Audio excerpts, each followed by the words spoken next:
रहमतुल्लाहि व बरकातुहू। दोस्तों, रिश्ते में रुकावट को दूर करने के लिए सूरह फुरकान का ये आजमूदा वजीफ़ा आपके लिए पेश खिदमत है। देखिए, मैं पिछले, क्योंकि मेरी थोड़ी सी आदत है कि मैं आपके कमेंट्स गौर से पढ़ता हूँ और व्हाट्सएप पे भी राब्ते में रहता हूँ। तो जो दोस्त, एक सिस्टर ने ये मुझे फरमाइश की थी, रिक्वेस्ट की थी कि एक वजीफ़ा बनाइए, उनके बेटे की शादी जो है वो बार बार रिश्ता तय होने के बाद टूट जाता है। तो मैंने सोचा कि ये फ़ौरन उनकी जो ख्वाहिश है उसको पूरा करके इस वजीफे को ज़रा प्रायोरिटी पे मैं ले आया।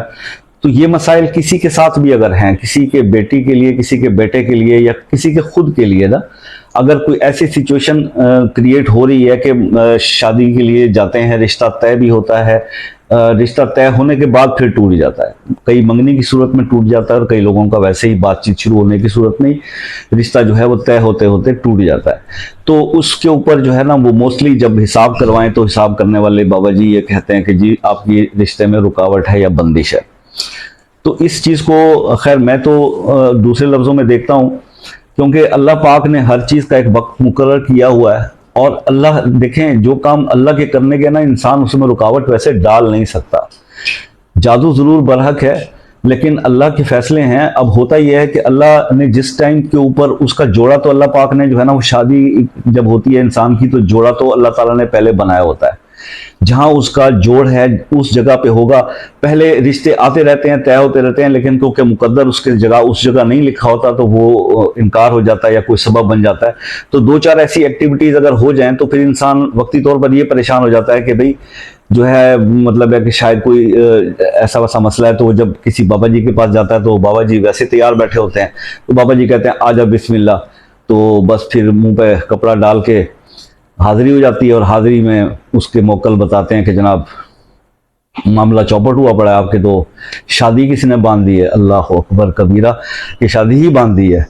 तो बस अब मेहरबानी करके आप ये चीज़ें प्रोवाइड करें, खर्चा पानी दें और बंदिश हटा देते हैं। अब देखिए, इस तरह की बंदिशें हटवाते हटवाते एक टाइम ऐसा होता है कि जब वो वक्त आ जाता है कि जब अल्लाह पाक ने उस बंदे की शादी तय की होती है, जब वो वक्त आता है उसकी शादी हो जाती है, उस टाइम पे जिस आखिरी बाबे ने काम किया होता है उसकी मौजें लग जाती हैं। वो फिर हम हर बंदे को बताते हैं, बाजी मैं फलां बाबे के पास गया था, उसने जनाब बंदिश की काट की है और चुटकियों में जनाब वो जो रिश्ता नहीं होता था वो शादी होगी। तो काइंडली इन चीज़ों से ज़रा बाहर निकल आएँ, थोड़ा रियलिटी की आंख को देखें, थोड़ा सा अपने अंदर जो है वो क्या कहते हैं उसको, थोड़ी इस्तकामत पैदा करें, थोड़ा तहम्मुल पैदा करें अपने अंदर कि अल्लाह के काम देर से होते हैं लेकिन हो जाते हैं, क्योंकि अल्लाह ने फैसला किया होता है। जब अल्लाह ने जिस टाइम जो मुकर्रर किया उससे पहले तो पत्ता भी नहीं हिल सकता ना अल्लाह के हुक्म के बगैर। खैर बहरहाल, लेकिन जादू बरहक है, ऐसे मामला हो भी सकते हैं। और अब ये मामला रिज़्क़ के हों या शादी के हों, जब इसका फैसला अल्लाह पाक की ज़ात ने करना है तो फिर हमने रुजू किधर करना है? अल्लाह की तरफ करना है। तो फिर अल्लाह की तरफ रुजू करने के लिए हमें क्या करना चाहिए? हमें अल्लाह के कलाम से मदद लेनी चाहिए। तो कुरान मजीद के अंदर जो है वो हर मसले का हल मौजूद है। तो हमने अल्लाह के कलाम को पढ़ के ही अल्लाह को राज़ी करना है कि या रब्बुल आलमीन, जो इसमें देर सवेर हो रही है, जो इसके अंदर मसाइल पैदा हो रहे हैं, इन मसाइल को दूर फरमा और बच्चे या बच्ची का जो रिश्ता जो अटक रहा है उसमें जो भी रुकावटें हैं उनको दूर फरमा और जल्द से जल्द जो है वो सबब पैदा फरमा। तो बस इस किस्म के जहन के साथ फिर हमने अमल की तरफ आ जाना है। तो मैं आपको जो वजीफा बताऊंगा इंशाल्लाह उसको करने से मेरी एक रिक्वेस्ट होगी आपसे। अक्सर मामला यूँ होते हैं, मैं क्योंकि आप बहन भाइयों के सारे मामला आपसे सुनता रहता हूँ, वो ये होता है कि अगर लड़की का रिश्ता है या लड़के का रिश्ता है तो वालदा या वालिद जो है ना वो कहते हैं कि जी बस आप हमें बता दें, हम अमल कर लेते हैं। भाई ये किस लिए? क्या आपके बच्चे जो हैं वो मुसलमान के बच्चे नहीं हैं? क्या आपने बच्चों की इस तरह तरबियत नहीं की कि वो कुरान पाक की एक छोटी सी आयत जो है वो नमाज के साथ पढ़ना शुरू कर दें? तो मेरी आपसे रिक्वेस्ट है कि अपने, देखिए, सारी जिंदगी आपने कमाने कमाने कमाने के अंदर गुजार दी इस औलाद के लिए और इस औलाद को आप अच्छी तरबियत ना दे सके तो फिर फायदा क्या है? मुझे बताइए। आखिर तो पूछ आपसे ही होगी ना, मरने के बाद ये भी तो पूछा जाएगा कि आपके बच्चे नमाज पढ़ते थे कि नहीं पढ़ते थे। तो काइंडली अपने बच्चों की तरबियत पे थोड़ा सा फोकस करें और जो वज़ाइफ खास तौर पे शादी के हवाले से बताए जाते हैं कोशिश करें कि वो जिस लड़की या लड़के की शादी में रुकावट आ रही है वो उस आयत का अमल करे। ये अब देखिए वीडियो तवालत की तरफ जा रही है, मैं जानबूझ के नहीं कर रहा, वजीफा आपको मैंने बताना है, लेकिन क्या करूं, जब तक ये सया को सबक नहीं बताऊंगा तो फिर मामला सही नहीं होगा। मैंने वजीफा अगर शुरू में बता दिया होता तो अभी तक क्या होता कि वालदा या वालिद बैठ गए होते मुसल्ले पे पढ़ने के लिए।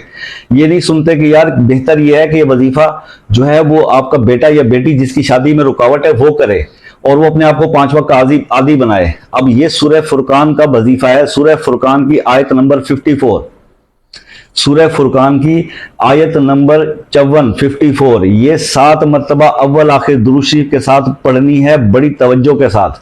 इसका पहले तर्जमा देख लीजिएगा कुरान पाक में, और उसके बाद फिर इसको जहन में रख के इस आयत को आपने पढ़ना है। उस बंदे ने पढ़ना है, बेहतर वो बंदा पढ़े जिसकी शादी में रुकावट है। अगर आपकी खुद की शादी में रुकावट है तो आप खुद इसको कर सकते हैं, लेकिन ये बहुत अजीब सी बात मुझे लगती है जब वालिदैन ये आके कहते हैं कि जी आप हमें बता दें। भाई आपको क्यों बता दें भाई, जो ऐसी औलाद का क्या करना है, फिर आपने उसके मुस्तकबिल के बारे में परेशान होकर कब तक आप जिंदा रहकर उनके कांटे निकालते रहेंगे। उन्हें भी तो समझाइए, उन्हें भी तो दीन की समझ दीजिए, उन्हें भी तो बताइए कि जब बेटा आपके ऊपर कोई मुश्किल या परेशानी आए तो फिर अल्लाह के कलाम से और अल्लाह के नबी की अहादीस से जो है वो आपने मदद लेनी है और इस तरह से अमल करना है।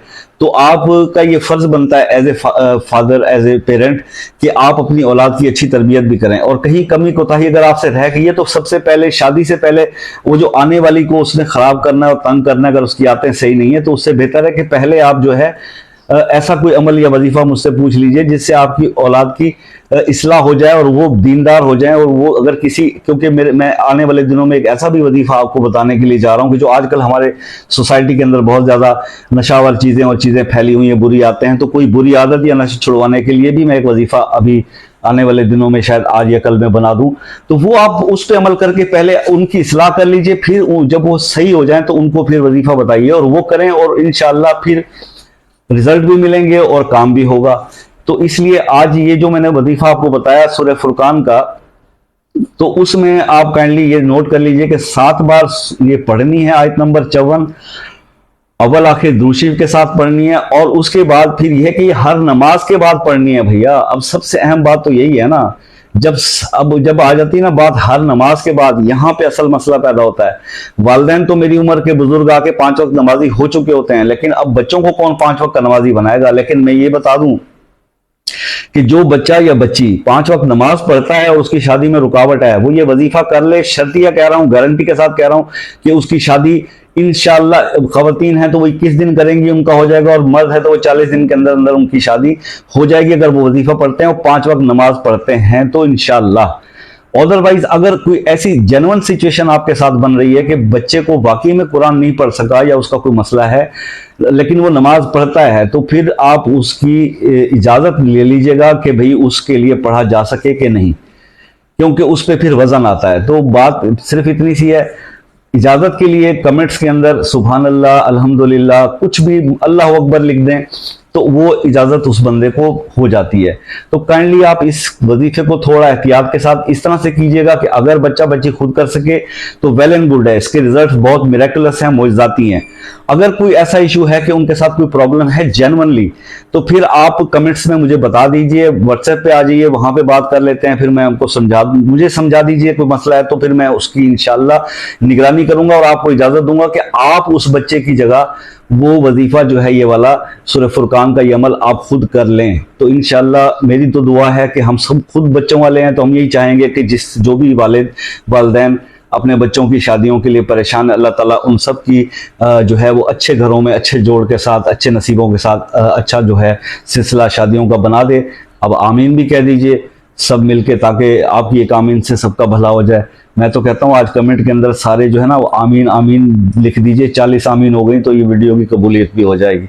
अल्लाह ताला आपको खुश आबाद रखे। मिलते हैं नेक्स्ट वीडियो में, तब तक के लिए अपने भाई को इजाज़त दीजिए। अल्लाह हाफिज़।